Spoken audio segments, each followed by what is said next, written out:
what's true.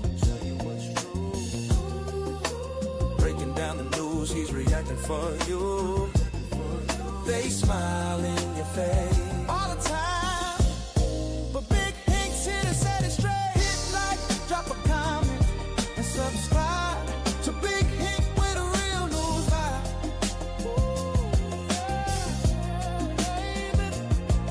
Stories on the line and the streets wanna talk. Truth in the video, watch the people walk. Every headline heavy, every clip it breaks down. Big Hink bringing clarity, truth all around. They smile in your face. Oh yeah, but the lies can't hide from the light today. So hit like, drop a comment, and subscribe to Big Hink where the real ones ride. Big Hink where the real ones ride. Big Hink, yeah, well, yeah. Current news, every angle, every side. Big Hink got the vision that you can't deny. In a world full of noise, let the channel be a guide. He break it down real, nothing watered inside. So when the world try to trick you, mislead you, misguide, Big Hink tell it straight, truth will always survive. So support the movement, keep the message alive. Hit like, comment, subscribe. They smile in your face, but truth still wins. Big Hink gon' expose the game they in. So hit like, drop a comment, and subscribe. Big Hink's perspective, keep the realness alive.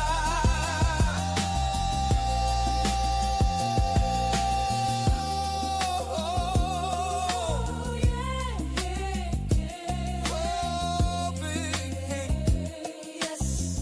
Tell them the truth now.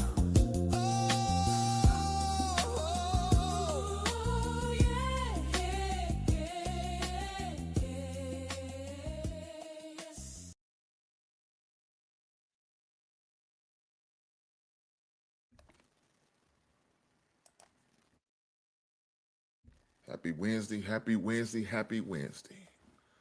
Welcome to the basement. Guys, we at it again. As y'all know, in June is Men's Mental Health Month. And I was challenged, I was asked, we need to start doing this more often. Okay, cool, no problem. I'll do that. If y'all be willing and committed to coming over support, you know, whether it's support financially, whether it's support just being there for emotional, dropping comments, giving interactions, I had no problem doing that. I even dedicated myself, I said once a month, the first Wednesday of every month, I will be willing to do this. Matter of fact, I got my guy, he's in the back, he's getting set up.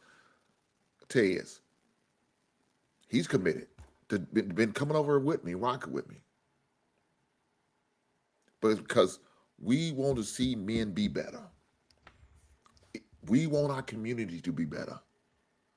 We want to see our lives better. Our wives want to see our ladies wants to see that. Our family wants to see us be better as men. Not as individual, but as a collective. And in order to do that, you got to get your mind right. Let me say this. Welcome to the basement, where real conversation builds strong men, strong families, and stronger communities. In order to do that, you have to make sure that you on the right track, the right path, and however way you need to get there, then you need to do it. Well, that means hanging out with a bunch of guys, having good, honest, forthright conversation, then do that.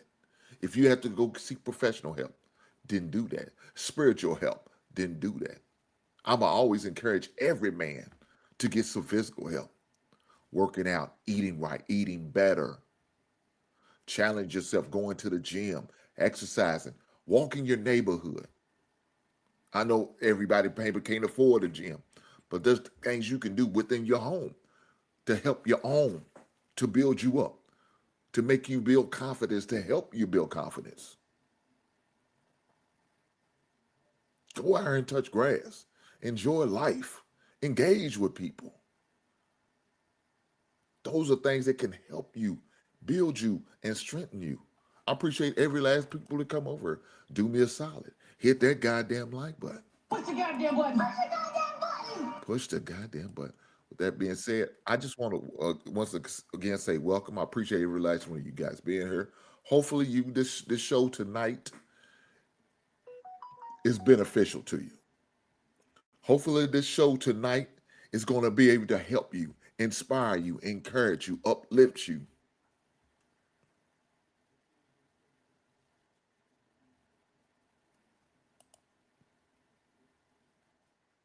Inspirational. Hey, I appreciate it. Thank you for the comment. Hopefully you subscribe. Hopefully you hit that like button. If you ain't do it, dag nabbit, what's waiting on? Push the goddamn button. Push the goddamn button. I don't ask for much. Now, if you choose, you want to donate, I appreciate you. Get that QR code. It's going to hit my PayPal. You see, you got my super chat under my name. If you decide you want to donate financially, it all is appreciated. I promise you that. I promise you. Let me put this, make sure it's going, because people need to see this. Whenever I have this show, you always see that, because you never know who's watching, who's listening, who's paying attention, who may need to know a number they could reach out. Right? So guess what? Here we go. Tonight's conversation is going to be about depression. Now, people always have different feelings about that word, right? People are always going to have different emotions when it comes to that. When I Googled depression, this is what it came up. It came up with depression is a common and serious mood disorder that causes persistent feelings, sadness, and lost interest in life. You know, just me seeing that definition, I didn't think it applied to me. I didn't. I didn't think it would never apply. I thought, man, I ain't gonna deal with this stuff. Until I did. It don't really cross your mind. You think maybe sometimes you're above that, or that could never affect you. And you know something? There was times in my life I was going through it and just didn't realize I didn't have an understanding what it was. I just chalked it up as a bad day, or a bad week, or a bad month, or a bad season. That's how I was looking at it. Until I had some conversations. Until I started having conversations with people who really cared about me and loved me.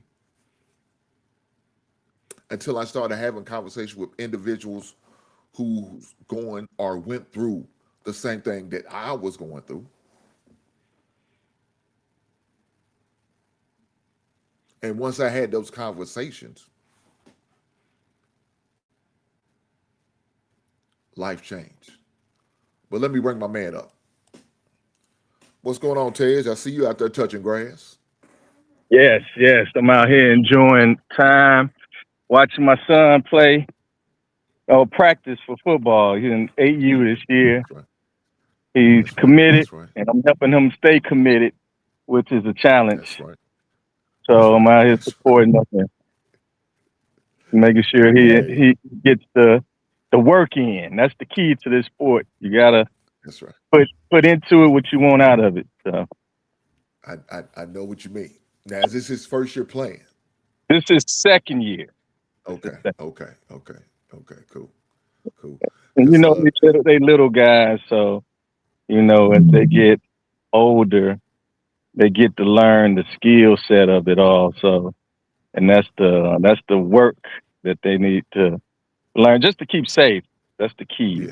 Yeah. Learn new skills, keep developing, and keep the passion. He got the passion. It's just hard to commit. That's the commitment. The work ethic is what we're working on. Yeah. I know like a lot of the times um, we want to win. Everybody wants to win, right? You don't want to just go there and just to lose. Nobody wants to lose, and of course, coaches don't want to lose too. But the Right. most important thing, especially in that little league level, is learning fundamentals. Hmm. Uh, I remember when I got was volunteering on a high school level coaching, but also coaching middle school and elementary age kids. And there was certain organizations, certain conferences we hate getting kids from because we know fundamentals was not going to be there. We're gonna have to break them down and retrain them, re-educate them, whatever they was poured into by these bad coaches and coaching staffs. We was gonna have to just do it all over. So if we know we was getting kids from certain one, we having them. We'll start about a month before the other season, and we wouldn't have like organized practice. It'd be what we could but what what they call in the NFL involuntary It'll work out. practices, Yeah. where yeah. You know how it go. And Involuntary. voluntold. You know what I'm saying? It's Voluntold. voluntary, but you look down upon if you don't show up. Right, Yes, right, we had right. those practice for those Yeah. kids. Hmm. Yeah. So we would encourage them if you're gonna play over here Hmm. and you come from this organization, we need you here about a month early so we can correct some things that was taught to you because we know more than likely they wasn't taught well. So we instead of doing a regular practice and regular allotted practice, let's get them right so they don't be embarrassed and looking bad on the first couple weeks of practice. You know what I'm saying? So that's what we did just to make sure the fundamentals was there and teaching them that. But it was fun watching them little kids get it. Because, like I said, by the sixth week of the season, sixth game of the season, seventh game of the season, you see the light comes on or something. And then you looking like a proud parent, you know what I'm saying, a proud father, a proud coach, like, damn it, it took a while. But God damn it, little Johnny got Yeah. it. So, Yeah. And that's the thing with sports and how it impacts mental health. It mhm, impacts depression. It impacts because you got to remember, like our community guys, just people who have that passion for the same likeness that you have, right? mhm, They developing you and coaching you. So, mhm, and not only coaching you your mental, but also coaching your emotional piece of it, where they feeding into your confidence and they feeding into your self esteem that you can do it. Don't be scared. All this stuff that doubt come into mind when when you venture out in something new. You need that support, and you got to shape that emotional piece that comes along with it, because it's important. Because success comes in a array of ways, right? Success don't mean you're winning all the time. Success means that you putting 100% into it, and you're putting into it what you want to get out of it. for sure, for sure. Uh, and I know one thing, like I did with my son, and the main reason I put him in there because so he can have opportunity to play in the sport, but create a level of toughness. Now, I kind of learned early football wasn't going to be his thing. He kind of told me early, and he told me he retired. I said, dude, Mhm. you only in the eighth grade. How's you retired? He said, I'm done playing that. It was fun. I said, but I just wanted a couple years out of it. I knew basketball was his sport. I knew he loved basketball, but I wanted to create a level of toughness and put them in that football created a level of toughness for him. So when he got on the court, him taking the bumps and the pushes and the fouls, it wasn't a big thing to him because he's already used to the contact because he played football. So that's no big thing. And that's the only reason I did it. I told him I just want 2 years out of it. Well, he gave me 6 years. I said, shit, you Mhm. gave me more than I expected. I didn't expect you to play that long. So I was just happy for him. He got the opportunity to play and then, and moved on from there. But, uh, as you know, I shared with you the theme of the show is depression, right? Mhm. And I want to show this video, being that we are talking about football, and I think it really ties in to somewhat what you were saying and all that. But let me play this clip. Make sure it's the right one. Here we are. It's kind of lengthy, guys. Just be patient with us. But is well worth it. Check this video out. How you feeling today? I've definitely had better days. You want to talk about it? Yeah, but I kind of don't. Okay. It's along the lines of something I think I've been dealing with my whole life, and I'm just struggling with accepting how it's playing out right now. I moved to Texas after I was done playing, and I was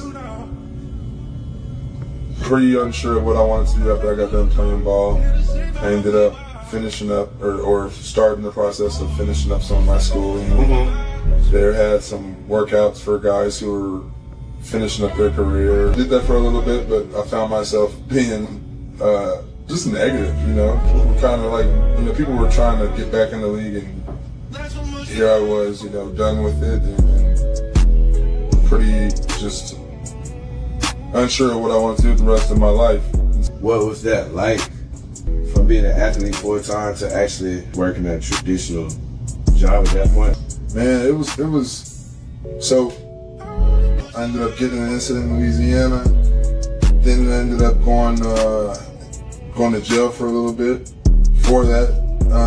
But my career didn't end with it didn't have the ending that I think it maybe should have. And I wasn't proud of how things ended, you know what I'm saying? I ended up getting another DUI, and I was broke. You know what I'm saying? I was broken. I was in a relationship. I got my heart broken in that. So moving back to Texas, I ain't have nothing. I moved there with some plastic bins full of clothes that I wasn't gonna be able to use. And then I was just like, damn, let me put my life back together. You know what I'm saying? This is somebody's son. This is somebody's friend. This is somebody's former teammate. And he's not perfect. But show me somebody who is perfect. You know what he is, though? He's a soul with a unique and specific purpose after sports. And he died before figuring out what that is for him. And he's verbally and physically, through his body language and through his energy, speaking about the pain and the struggles that he's going through. And 1 week before he lost his life, he's on this podcast opening up and telling the truth about it. Life after sports is one of the biggest and hardest problems that every single athlete will have to go through. And I'm tired of seeing so many of my brothers go through this without knowing what the solution is. So, for you guys who don't know, that is Aldon Smith. And he used to play for the 49ers as well as the, at the time they was, I think the Los Angeles Raiders. Spent a little while in the league. Unfortunately, he got in trouble a lot with DUIs as well as some on the field activities. He was depressed, and and he was saying it without saying it. And he was going through it, and to the point where he took his own life. And I wanted to tie it in because, we was talking about football, we was talking about sports and sharing all of this. But you never know what's going through. And he really didn't really want to share it. But at the same time, he knew something was on his heart and he wanted to. And the barber was cool about asking and staying with it. My barber, he's like that. He's have that conversation with you, have the conversation and saying just, how it is, man. When you're in the barbershop, we feel like we solved all world problems. You know what I'm saying? We solved the job market issue. We already know who should have been president, who is the president. We talk about all the stuff in our local neighborhoods, the crime, what's happening good, what's going on bad, these kids, relationship problems. We just said everything in the box. Let us, in our minds, we have anyway. But very important to the black culture. Yep. Very important to the black culture. Yes, it's a cornerstone. Mm-hmm. You know what I'm saying? And a lot of the barbers don't realize some of those barbers are really like bootleg therapists. You know what I'm saying? That's what it's like, man, because you just going and having the conversation. You never know what that conversation could do for somebody. You know what I'm saying? Um, I understand what the guy was talking about, life after sports, because that was my outlet. That rage and frustration that I would have or had uh, uh, um, against just whatever was going on, that was my outlet. Going to practice was my outlet. Games was my outlet. Uh, uh, Hanging out with the fellas after the games uh, was my outlet. All of a sudden, 23, it's not there no more. 22 is not there no more. Now I need another outlet. What is that going to be? I don't know. You know, me thinking, okay, well, going to get women, having sex. That was going to be my outlet. That was going to be my release. That wasn't it for me.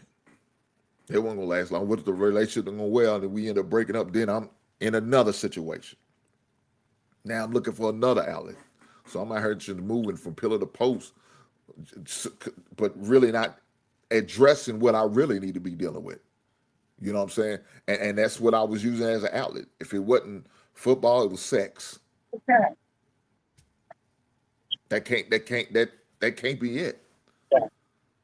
You know what I'm saying? So I didn't realize I was depressed even after, you know what I'm saying, playing the sport, going to college, even being in a relationship, I was still depressed and didn't even want to acknowledge it because I'm thinking, looking at the definition, but that's not me. I still love life. I don't want to end myself. I take myself out, but I was in a dark place. And it wasn't until I got some therapy in order to seeing things differently and acknowledging, yeah, you was depressed. And then thinking back over my life, I'm like, damn, that wasn't the only time. My freshman year, I was like that. When I wasn't was gonna get red shirt and wasn't gonna be able to play, I was depressed and didn't even feel like it was. But thinking back, yeah, that's what I was. I didn't know what was gonna happen. I'm, am I gonna let my grades slip? I was shit. They did. I was on academic probation because I was in that dark place of thinking, and then when you like it, you don't get to go to the games, you don't get to be on travel, you get to be a practice dummy, you know what I'm saying, Monday through Thursday. But then when it's come to time to, go on the trips, I can't go. I'm stuck because, you redshirt, you don't get to go. You get to hang at the crib, watch a game on TV. You know what I'm saying? You or listen to it on the radio. And I was just in a dark place at that time. And now, of course, once I got to start being active and playing, it was a little bit better. And, at least I felt like it was, but I wasn't. I was still dealing with shit. I just didn't want to address it at the time. You know what I'm saying? I kept kicking the can down the road. I was putting it off or didn't want to accept it. So, I don't know, Ted. I mean, it's... Yeah, Hank. I don't know. Hank, you hit the nail on the head where you was going through.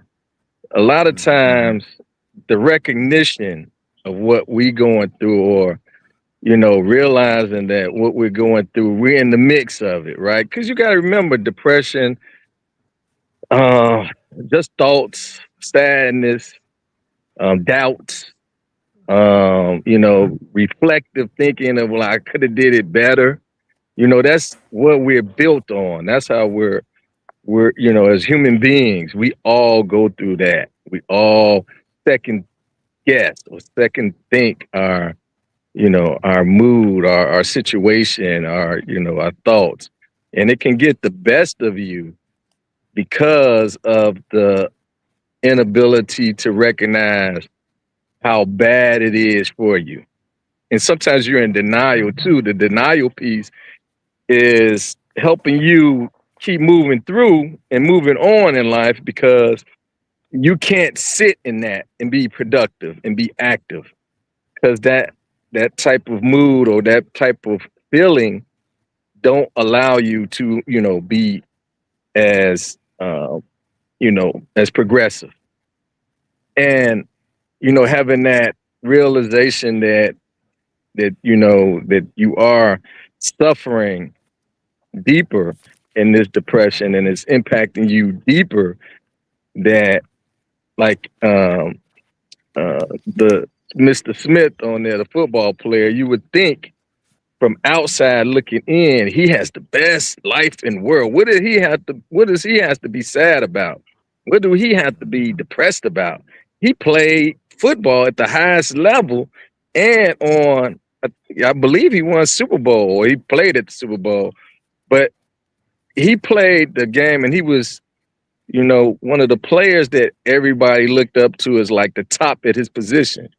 So from outside looking in, and this is the type thing that a lot of people think too, they're like, well, that's how I'm being judged. And that makes it worse, right? Because people from the outside looking in be like, what do you got to be depressed about? What do you have to be sad about?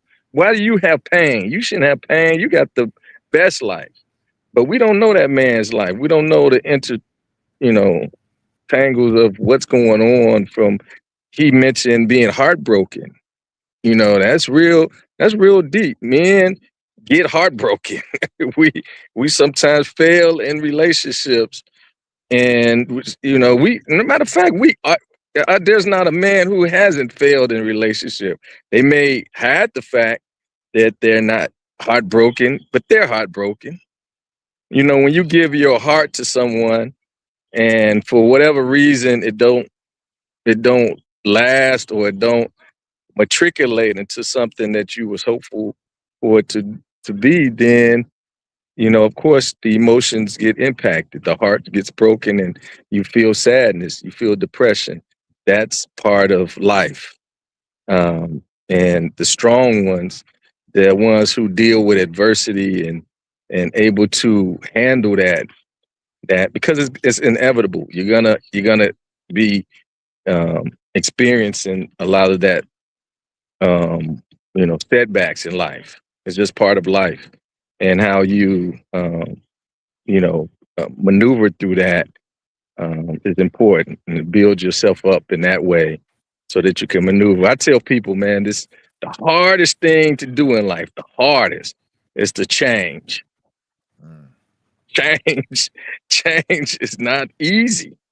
Change is not, even for the best, even if it's for the good, it's hard to do, because we get comfortable in doing one thing, and then we're on autopilot. But in order for you to deal with a lot of this stuff, you have to change. You have to change the way you do things, the way you think, the way you maneuver a lot. It's constant changes. It's constant changing. And that's the hardest thing that anyone that you can do. And it takes, you have to be intentional about it. You got to be purposeful about it. It has to have purpose. People don't change just for change purpose. It got to be a reason, a very strong reason to do it. So they got to realize that and have the ability to connect with how that is. It's very hard, but through it all, just the support is important. I got on here recognizing the signs of depression in men. Mm-hmm. Why do you think it's so hard for us to do that, or to accept that anyway? I mentioned it's hard because it's a sign of, no one wants to be in that state. You're not fun if you're depressed. You know what I'm saying? You're not, no one wants to be around a depressed, someone who's emotional, who's someone who's, you don't even want to be, you don't want to, sometimes it's, I tell myself when I go through the depression state, I fight amongst myself because I don't want to be depressed. But I don't have any control over that. It's my emotion. I gotta accept it, and that's where it really comes down to accepting your emotion and using it as a way that you see value in it. A lot of people don't value depression and sadness to give you some insight into who you are and how you respond to things. Knowing that, how depression impacts you, learning from that, using it as an opportunity to learn yourself by experiencing that mood is important, because if you're in denial, like I mentioned before, it's gonna run rampant and it's gonna get the best of you. because it's inevitable. Depression, you can't hide from it. It's gonna show itself, and you're gonna have to be able to confront it and deal with it in a way that um, it's positive for you. And it's just like negative things in life. You have positive things in life, but you're gonna have both. It's how you deal with those things. Just like emotion, you're gonna be happy sometimes. You're gonna be sad sometimes. It's how you deal with because happiness can be impactful, right? If you have someone, I know we're not talking about manic people, but there's a thing called mania uh, that impacts a lot of mental health. I know we're talking about depression, but mania is something too that which is somebody who's in an elevated state and in a happy state and a uncontrollable state and with their mood. So and just like you have one side, you have the other. So it's good to always be having a balance. Balance in everything is important. I definitely agree on that. Um,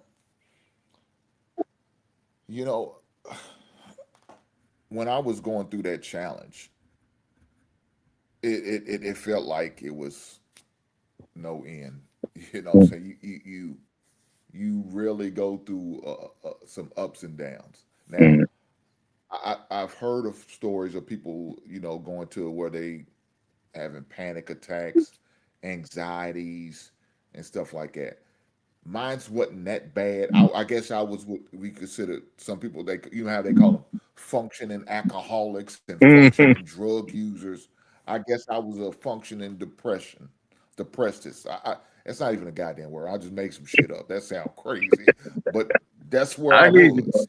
I was Hmm. I was a functioning depressed man young man who still realized I got to make sure I maintain my grades, even though I'm not playing. I got to make sure I maintain my grades. I got to stay focused. I stay locked in because look, next year's gonna be my time. But at the same time, it was still tough because you hear your boys coming back. Man, it was game. Man, we gang, and during that time, it's not like we was winning a lot, so that didn't help. We losing. What I'm saying? I think we ended up like 5 and 6 that season. That was tough. You know what I'm saying? So that didn't help me.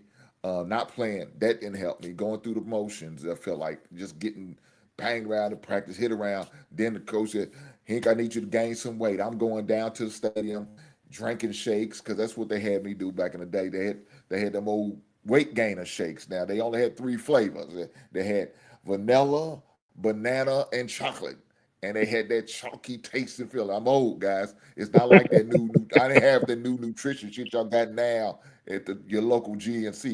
We didn't have that. You had the 3 shakes, the weight gainer shakes. And like I said, they taste like a powdered milk. It was bad. It was bad, but that's what I had to do. I'm thinking about that, going through that. I'm saying? There's a whole lot of stuff, man. You know what I'm saying? A little bit. I didn't have no money. What I'm saying? I'm a broke college dude. I had what money I had was credit cards. I knew I couldn't pay it off. I had 3 credit cards, Ted. No one should have had no goddamn credit card. They said, well, your scholarship is Hmm. considered income. I said, you motherfuckers ain't right. Yeah, So that's with the credit card. I'm yeah, still yeah, dealing you with know how it credit go. card issues. Dealing with that shit, man, it was just bad. It was just bad. But thank God I made it through. You know what I'm saying? And now my next probably time when I was in that state of mind, but fortunate for me, I was able to acknowledge, get the help I need was in 2016 when I was going through my divorce. Really started 2015, but Hmm. ended in 2016. But I was in a depressed state of mind during that time period. But fortunately for me, I was a lot more mature. I already knew, I recognized it, I acknowledged it early, and I got the help that I needed soon as possible. You know what I'm saying? Before to think about even doing something crazy or doing something stupid I shouldn't be doing. Um, I was able to know how to deal with it because I dealt with it before, like I said. Uh, One thing I was worried about is when I had my son. So my son's never been through a major injury, right, or anything like that. And unfortunately, his freshman year of college playing basketball, the first game, he got hurt. He was about 5 minutes into the game, getting his first official college game. He was stoked. He was happy. Came down, shot a shot, and a guy, I don't know if you remember that rule they had with, I think it was Kawhi Leonard, where he came down and twisted his ankle and missed the season. Well, the same thing pretty much happened to him now. Of course, they had a rule for that. You got to give the player space to get, and the guy didn't do it, and he came down and he twisted his ankle. So we just thought he twisted it, right? That's all we thought. Twisted into found out later on, probably 6 weeks down the road, there was a break in the bone. So now he had to go through the red shirt thing. So now he's not getting to play for most of the season. Well, he got the beautiful thing about what happened then, they didn't have that option where you redshirt, you didn't play any games and get your red shirt. Now, in basketball, you at least get 6 games, and in football, it's 3 games that you can still remain and keep your red shirt. He got to play in a total 6 game now. Unfortunately, one of the games he played in was the game he got hurt, and wasn't even a whole game. It was probably like 5 minutes in the game he played, but he at least got 5 more. But my concern was with him, and I seen it in him, because I recognized what it was to me and how it was to me, and I seen it. I was able to acknowledge the signs, and I was make sure I stayed in his ear. I continue to encourage him and uplifting. Hey, dog, it's a temporary thing. You're gonna get through it. Don't worry about it. You keep practicing. You keep being coachable. Keep doing what you got to do and being engaging. Going to going to physical therapy, because we won't get you back out on the court. Make sure you make the game. And I had to make sure my son didn't fall into that deep depression. I was concerned about that, me and his mother, because of how he was talking at times and how he was responding or he wasn't responding. He wasn't himself. He's more withdrawn. So that was concerning to me. I know that feeling. I hear the way he's talking. That sounds way too familiar. Let me stay up on top of this. And, stuff like that, we have to be on top of. I know, like during COVID, a lot of kids was going through some depression during that time. Whether the parents acknowledged it or not, they was, because hearing about it later on, once the kids started to get back in school, I said, man, your kids probably was depressed. First of all, they're not around their friends no more. They're distancing. They're not getting to go into school and engaging with guys that they normally would, and especially those kids who don't play sport. Because at least when you play sport, you were still kind of engaging with your teammates and some social people. If you was just a regular student, and the only time you got to see anybody was just on the screen, that's tough. You know what I'm saying? And a lot of parents wouldn't even let kids come outside. I mean, that it was like a ghost town. Nobody was outside during that time period, at least in my area. And so it was rough on them kids. And a lot of people was talking about how kids was going through it and depressed and not themselves. They felt withdrawn because of what was going on. And the bad thing about it, kids are still recovering from that time period. Now we're almost 5 years removed from that, Tez. And people are still trying to recover from that. We're dealing with that stuff. Yeah, So I mean, it was an isolated thing. It definitely can. What they did is, I'm pretty sure some studies are gonna come out about it. Like, the research is gonna be done. Then it's gonna tell a lot of story how that time period impacted a lot of people's mental health. It's gonna be telling what the researchers say from that time period, because I think the country itself is going through some depression that is going on right now, where it collectively, systematically, it impacted everyone and how we relate to each other and how we kind of go forward in life. Because you gotta remember, we was socially, and how important socialism and socializing is to the mental health. How important that is, people don't understand. Just being able to have some joyous time, socialize, communicating with someone of a human being, another human being, and having that expression of care and love and all the other stuff that comes about on a positive level. When that stuff is taken away and you're forced to live life in a bubble, and you're forced to live life without socializing, with distancing, and not, being able to touch or feel or, just or see or just see a human being, because stuff was done on virtual and stuff like that. How that impacted our ability, our mental health, is gonna come to play. I really think that. I know when you talked about your son's journey, it's so much that we go through life on, right?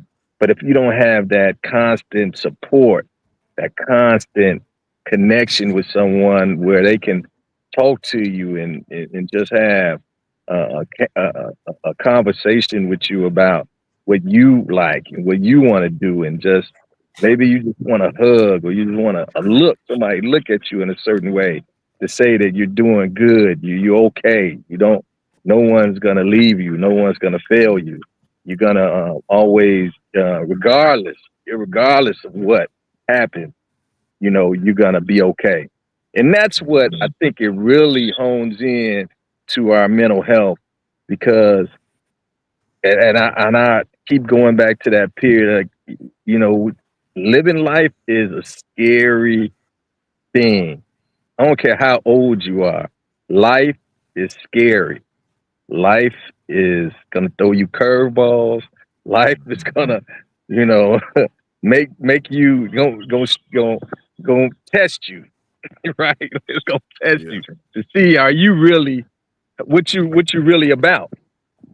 And if you can't deal with that, or you can't get any support, and you can't talk to somebody about, how to maneuver this thing we call life, like code and print, um, it's gonna tear you up. It's gonna have you spiraling, have your mind flipping on you, turning on you, and so it's always good to. You had mentioned something when you talk about, you didn't know how you did it, but God, or you could only thank God that you went through something, and that's enough, right? Mhm. Yeah. Spirituality, how important spirituality, and you know what we do. We got to take home this to that too. I'm not saying you got to believe in God and you got to believe there's a higher being or whatever, but there's a spirituality out here that exists, and we got to we got to lean into that sometimes, because a lot of things we just can't control, and 99% of the things we just can't control, and it's okay. It's okay. You're not going to be able to control it, but you're going to have to lean into somebody who can, and you're going to have to place that stuff that you're going through in their hands, and just know that they got your best interest, you know, uh, at stake. So um, it's not you know we need each other. We need. That's why I said how much family is important, community is important, us coming together, because you got to lean on your brothers sometimes to get through. You can't carry the burden or carry the load by yourself. You got to sometimes, take honus to that. You can't be the rock that you want to be, that you need to be. It's just tough. And it's okay to say, hey, I can't do it right now. Can you help me, my brother? Can you let me, I just need a break. I just need a break. Just 5 minutes of your time, just to get this off my chest, to tell somebody what I'm going through, because I can't hold all this on myself. I need to release it. So, um, And it's funny you said that, because that's my next question on here. Why so many men hide their mhm, feelings? You know what I'm mhm, saying? Um, trying to break the stigma around asking for help. You know what I'm saying? Why is it so challenging, so hard for us men to do that? Now, I can tell you why. From as far as for me, it was my pride. My mhm, pride didn't want to admit I was depressed. My pride didn't want to allow me to think, looking at the definition of it. Oh, I ain't dealing with that. I ain't doing that. It's not that to that extreme. I'm just having a rough month. That's it. But all the while, yeah, I am. Because I did lose interest in a certain part of life. You know what I'm saying? I really didn't want to hang out, kick it, and do all that. And I was sad. I was feeling sadness and anger and frustration. I was dealing with all that. I was dealing with. Now I'm thinking, well, when I'm thinking depressed, oh, they just looking to take themselves out. I wasn't to that extreme. Doesn't mean I could have. I probably couldn't got there if I kept going down that road. I easily could have got there. I easily could have been looking like it's not worth it anymore. If I didn't do what I needed to do as far as seeking help, easily, because that's how bad it was for me for a whole year, a whole season. I was just, man, fuck this, man. I'm sick of this shit, and I could just remember saying that to myself, and that mate, nah, Hank, you good, man, you good, man. It's gonna be all right. You gonna get your chance. And I'm thinking, yeah, y'all saying that, but y'all freshmen, y'all came in with me, but y'all getting to go, y'all getting the activity. You know what I'm saying? Y'all getting to play special teams. Y'all getting to go on the road. Y'all may not be playing, but at least you get to hang out and do all that. I'm stuck. I'm here. You know what I'm saying? I'm not active like y'all active, dude. I can't, y'all at least get the opportunity to show the coach that you could at least maybe get into the rotation. You know what I'm saying? We had a thing called take a job Tuesday. So every Tuesday, a player could challenge. You tell the coach on Monday you want to challenge such and such for the job, for the starting spot, and you cats had to either keep the spot or earn that spot. You know what I'm saying? And that was it. I said we couldn't even participate in that shit. I can't participate because I'm ready. I'm just sit on your ass, just be the practice. I'm hold the bag, get the water, get smacked on if you're part of the running the goddamn second and third string teams. So it's like, oh, man, but it could have went there for me if I haven't did what I needed to do. So my pride was holding me back probably the most from really seeking help. But it wasn't to the point where this girl said, yeah, I don't like the way you moving. I don't like the way you talking. I'm like, how am I talking? And she brought it to my attention. Shout out to her. Shout out to her for helping that situation and seeing something and hearing some things that she didn't like. Because if it wasn't for her recommending me, I probably wouldn't have. Still just trying to figure shit out myself. But that's pride, my ego doing that though. Yep. I don't know. Yeah. The pride says a lot because we're also, that's one of them defense mechanisms that we deal with to protect us from accepting what we're going through. We need a reason, right? We can't take ownership to it. We need something to divert us or deflect from the fact that we got to take ownership to this fact, or so our pride or our ego won't allow us to humble ourselves and be willing to just accept, what we're dealing with and say that it's okay. It's okay for me to deal with this. I'm still who I am. I'm just got this that I got to address. And it's not that you're lesser a man or lesser a person because of it. And that's the stigma, right? That's the stigma that say label you like, oh, you're crazy, or you got to take medication, or you got to see a therapist, or you got to do this because, or you got to feel this way because, you in denial of that and be like, nah, I don't have to feel this way. I can control this. You can't control it. Let go of the control. You can't stop it. You can't control it. The mind is the greatest thing. The mind is so great. It tricks you to think that you can control it. That's how great your mind is. Your mind is powerful. to the detriment of yourself. I'm gonna tell people over and over, your mind, you got a powerful thing up on your head. You just don't realize how powerful that mind is. It's so powerful that it can trick you to think that you ain't going through. You're like, oh, I'm good. I'm good. You ain't good. Everybody else see you ain't good, but you think that you good. You can't even see it yourself because your mind won't let you do it. So you got to take control of your mind. That's the only thing you control, your mind.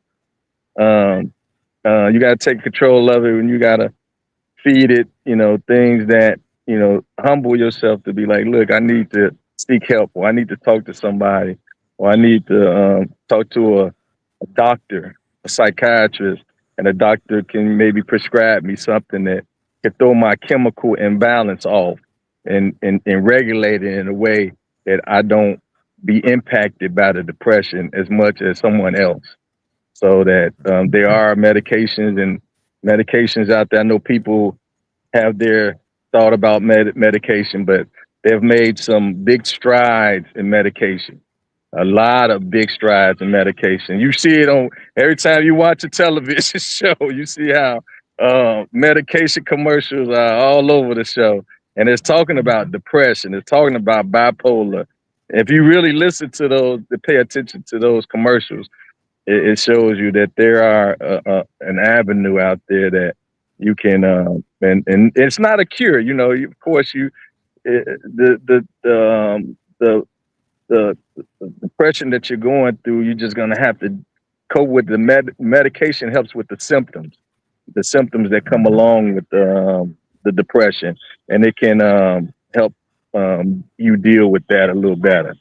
It's not going to cure you from it, but it just help you deal with the symptoms. But I tell everybody, the other piece you said, pride, and I said a lot of times too, it's just I know people don't like the use the term, but just being accountable, just owning it, owning your feelings, using it, just be real with yourself. Just don't blame someone else for your predicament. All you can do is, take ownership to your predicament and deal with it as it comes. Because what I tell people, you may complain that somebody else caused you this pain or caused you this suffering that you may go through, but guess what? You got to deal with it. It's in your lap now. I know trauma. You've been exposed to a lot of stuff. You've been, hurt by a lot of things, and and it was improper. It was very improper. Slavery was one of the most improper thing that anybody can experience. But we had to deal with it as a Black community, and from our ancestors, and it impacted us. And we just gotta, oppression is real. Oppression is real, and it's impactful, and it leads to depression. That's why it kind of sounds the same, right? So it's we got to take ownership of our own predicament and not, point fingers and lay on the fact that I'm depressed because X, Y, and Z. Because at the end of the day, no one cares. No one cares really. But what you can do is how you can change it and move forward through that is, the help from others, help from someone who can, take that off your plate a little bit so that you can, what we all need is just a little, support and rest sometimes, and how to get through it, because it's a fight. It's a constant fight to cope with your depression. And there's and not only is it a fight, but you got to be intentional about it. You got to have desire. You're just not gonna wake up and want to do it. It's almost like working out I'm out here at football camp. It's almost like when you want to come play football, it's great. You got a football, but you forget about the suicides, the gases that you got to do, the the strength training, you got the push-ups, you got the up downs you got to do. All that stuff is important to make you a better football player. But no one wants to go through all that. They just want to go and be a great football player.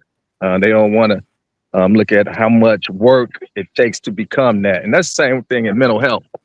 You're just not going to wake up and be, just have stable mental health if you haven't, strong depression, strong thing that's impacting your ability to work, impacting your ability to go to school, impacting your ability to have a relationship with another person.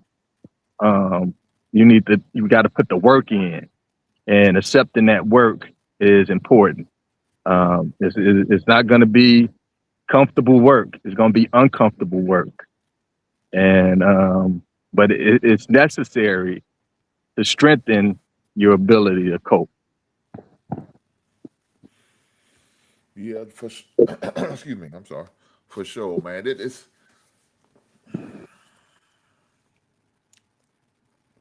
hearing people talk about it and sharing their views on it. It's really interesting. Now, from thinking back to where I was, um, on how individuals tend to cope with it. You know what I'm saying? How do they handle dealing with that? And are they really being honest with themselves when they say, "Man, I'm just just having a bad day," And I listen. I just sit back and just listen to people.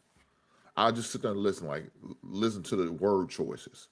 Like, okay, why is he saying? Why does he use that word? I'm just having a bad day. Is he really just having a bad day, or is he saying something without saying it? Mm-hmm. And so, what I'm saying, depending on like you said, that your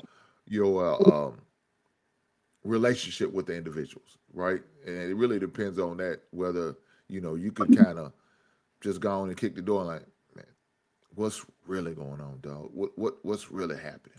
What I'm saying, some people, like I said, as far as men, we're not the most vocal people as far as sharing our feelings, right? That's not us.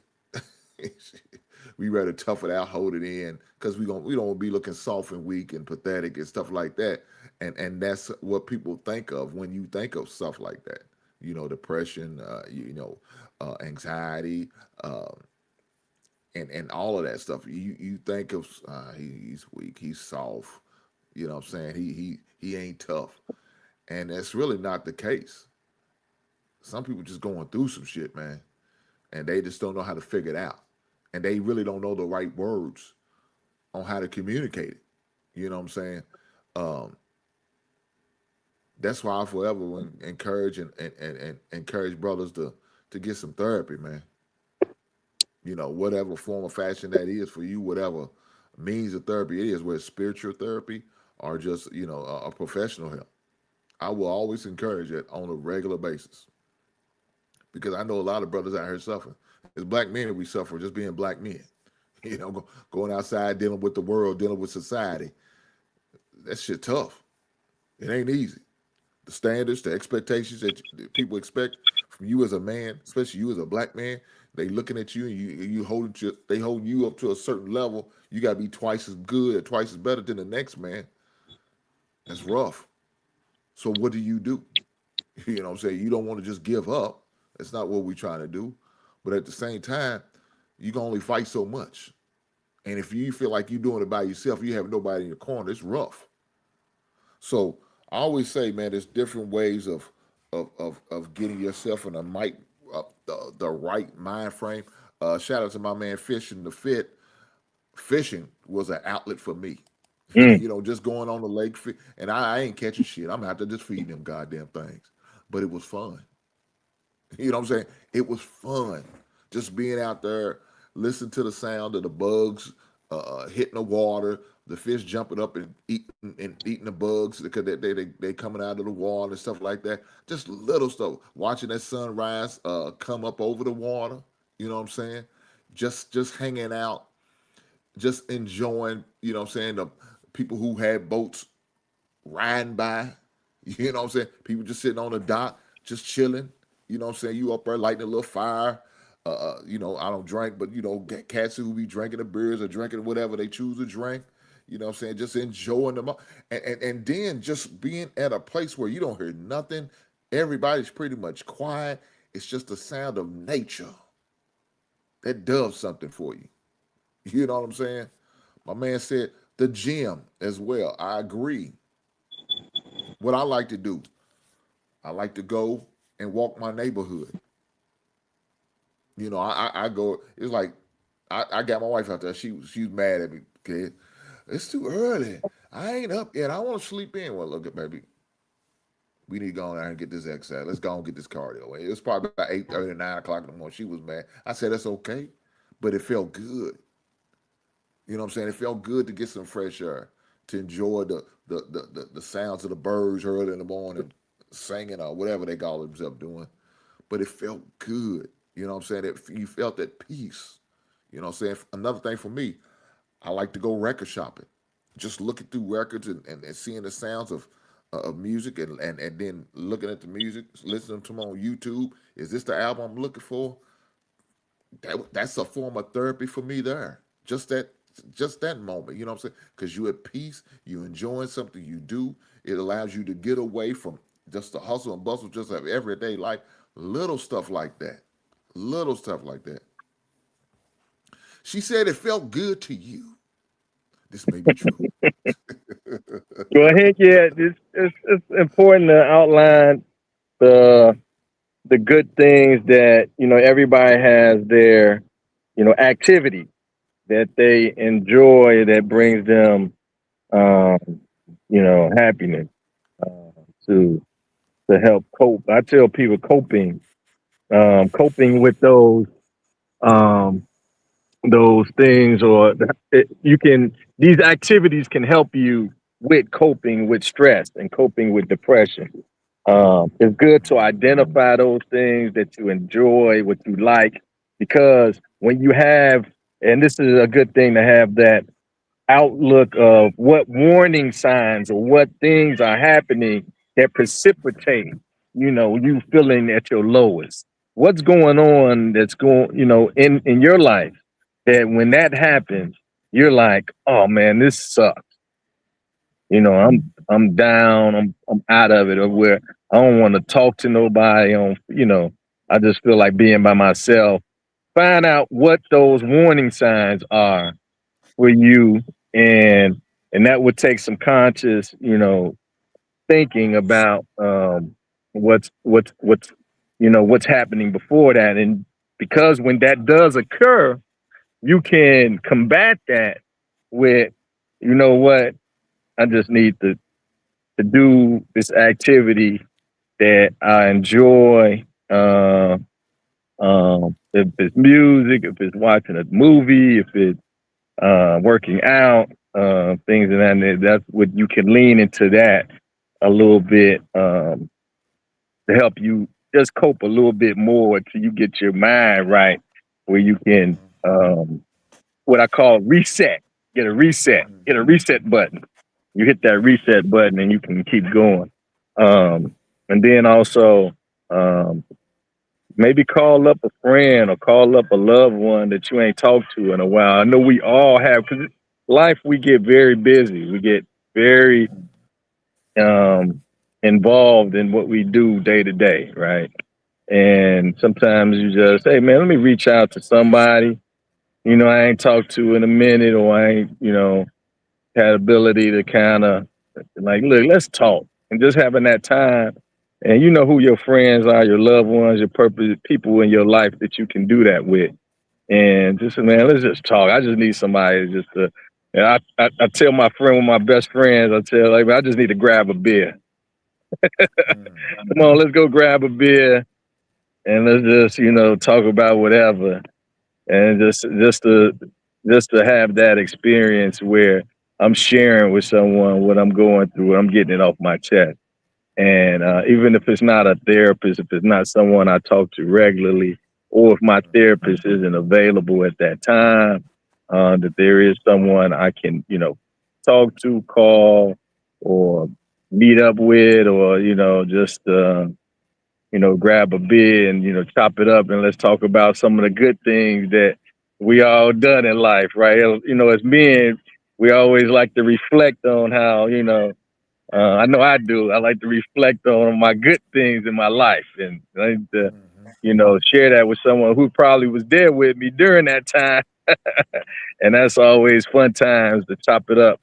Not living in the past, but it's good to, really know that you have, someone that you can talk with and they can be like, yeah, I remember that. I remember that. It's always good to, really like, man, remember when so that was good talk. So even family member, brother or sibling or someone who just remember the good times and you can be thankful for that, man, because what we are today, who we are today, is because of what was happening in the past, and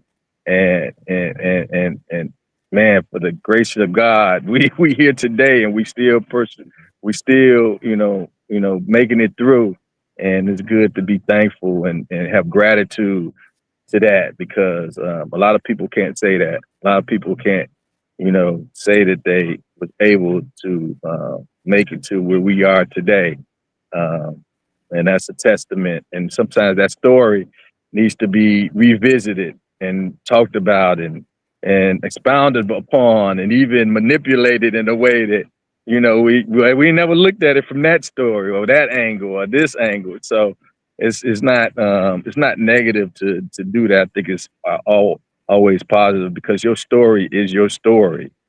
No one can take that away, regardless of what you go through in life. You have a story, you have purpose, and you have something that happened that got you to where you are today.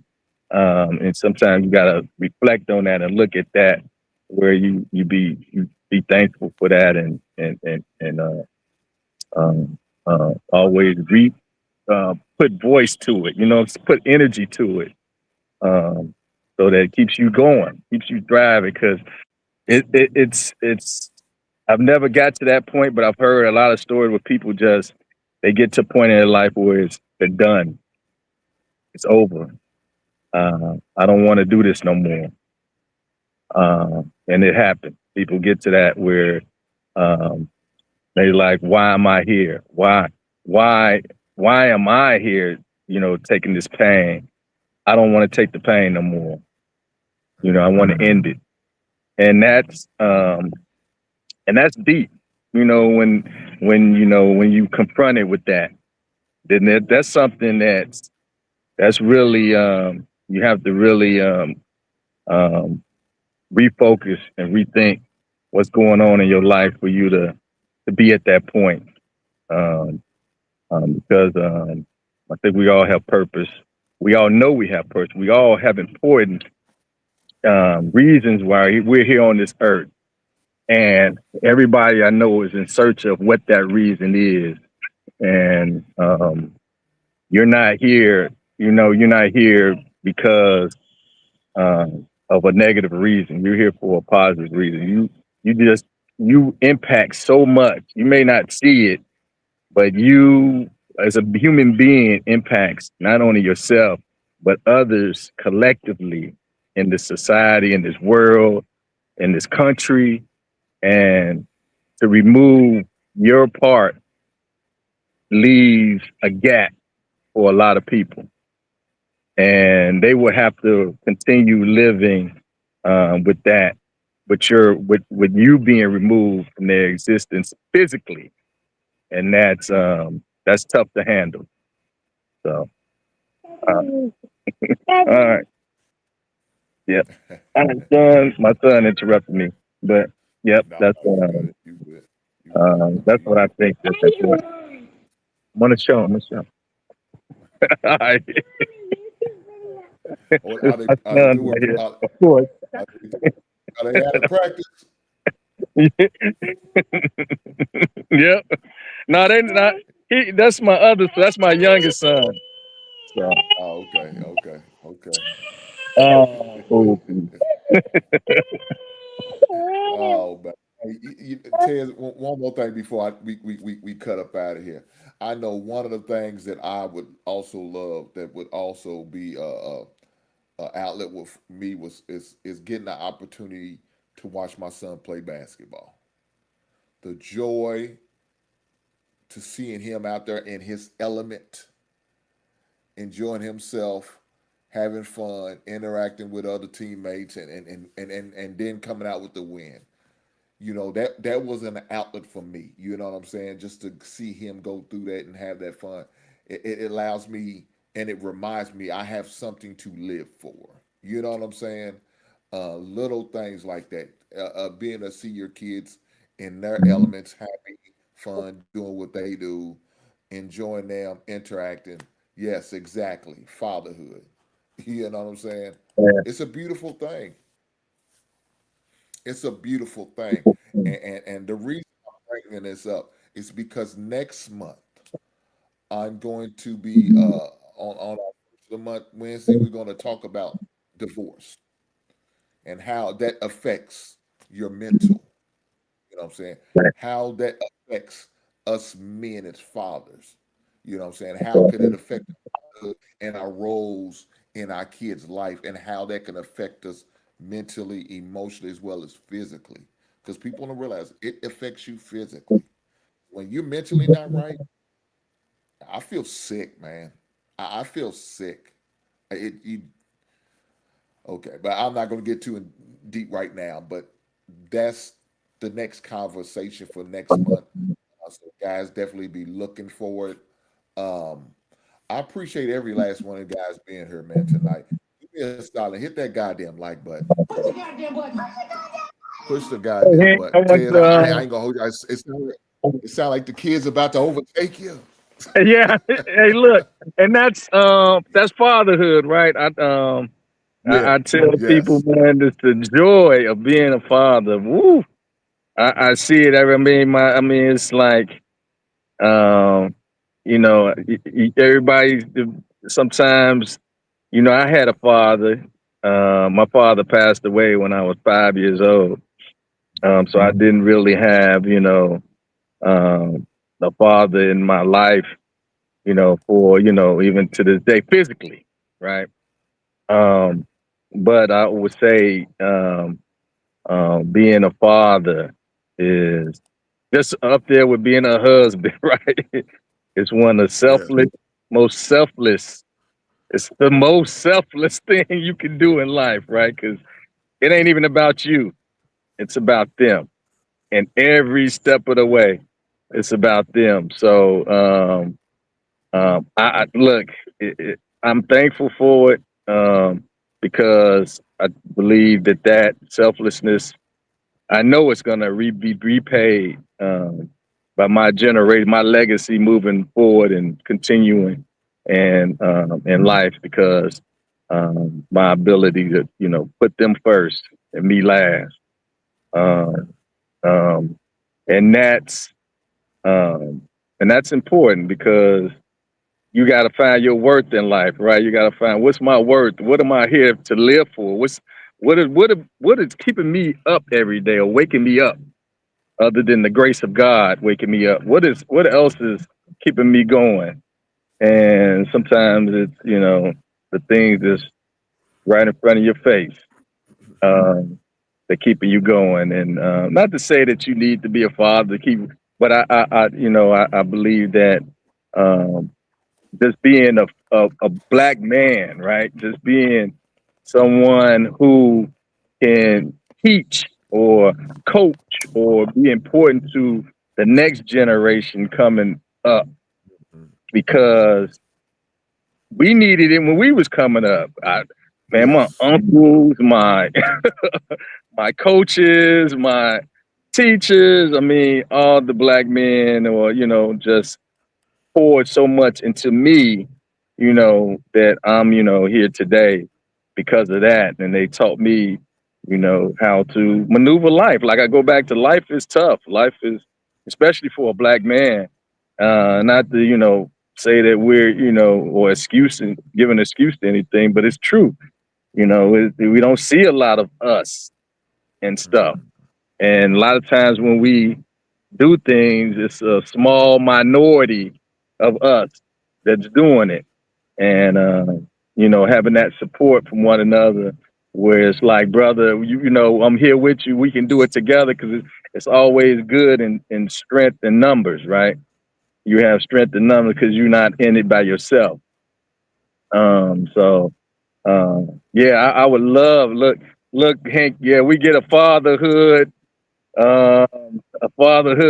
program or show, a topic. Definitely, I'm all about that, because and my fatherhood is important, and it's important to society too. How being a father, not just your own, but having that, being that figure in other people's lives is important. For sure, for sure. And I definitely, that's definitely gonna have to be in the works as one of our shows, talking about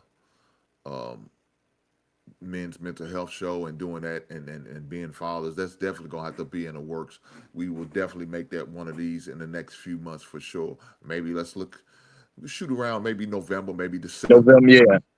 And I got some different You know what I'm cultures saying? that how they deal with it too. We could talk about. Oh, for sure, for sure. Yes, yes, sir, for sure. Well, look, I'll tell you this. Let's go and put it on the schedule now. Let's shoot it for December. You know what I'm saying? Around the holiday times. Because being around family is always good, especially around the Yeah. holidays, either November, December. But let's shoot for the month of December. I haven't got nothing planned out for that just yet, but I do have the month of September and October pretty much hemmed up on what I want to really talk about. Brother Marcus, thanks for being here, brother. Hopefully all is well. Um, but yes, sir, I just definitely, I want to make sure we continue to do these things, man, to continue to push this men's mental health stuff, man. It don't have to start and begin and end in June. That's not where it should start and end. It needs to go on 12 months, 365 days, 24/7. Because there's some men out there really going through some stuff. Whether this is out loud with it, or are they somewhere in silence dealing with. There are men out here really struggling. So I want to encourage men to be the best version of themselves. And in order to do that, you got to have everything's going. Your physical, your emotional, as well as your mental. We can't let that fall by the wayside. You know what I'm saying? We cannot let that fall by the wayside, because how important it is to you and others. So let me, as far as my closing remark, let me say this: take care of your mind. Take care of your mind the same way you take care of your body. You're not you're not alone. Your story matters, and healing begins with one conversation. You know what I'm saying? Healing begins with one conversation, and sometimes it's going to be tough to have those conversations. Sometimes it's going to be challenging to have those conversations. It's not going to be easy.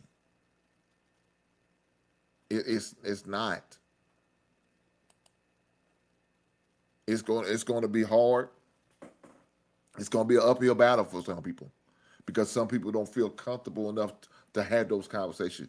But you're going to have to let your pride go and be willing on doing that. You're going to have to let your pride go and be willing on doing it, especially if you're looking for the help that you know you need. Because if not, you're going to keep falling deeper and deeper into this deep depression, and no telling where it can end. And I don't want that for you, brothers. I don't. I want to see you continue to grow and strive and be the best.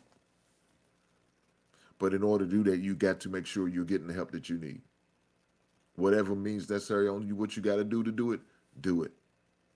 I definitely encourage you to do it. Guys, do me a favor, like I said, once again, hit that like button. Push the goddamn button. Push the goddamn button. If you're watching the show live right here and you hearing the sound of my voice, hit that goddamn like button. Push the goddamn button. Push the goddamn button. Guys, if you're gonna watch me on the replay, you didn't want to watch it live, or you couldn't watch it live because you had other obligations. Right on, I understand, but hit that goddamn like button. Push the goddamn button. Push the goddamn button. Guys, if you can't stand my black ass And I really don't give a damn if you can or you can't. Hit that goddamn like button just because you can't stand my black ass. Push the goddamn button. Push the goddamn button. I don't give a damn what it takes. I just need for you some guns to hit that damn like button shit. Hit it. Push the goddamn button. Push the goddamn button. Guys, with that being said, I appreciate every last one of you guys being here. I wanted you to see you be better, be the best version of yourself. Ladies, if you're watching the show too, encourage your husband, your brothers, your grandfathers, your fathers, anybody that's man in your life, encourage them to be the best version of themselves. Get some help if need be, do the right thing, and keep striving for the best. With that being said, I'll catch you beautiful people on the next one, right?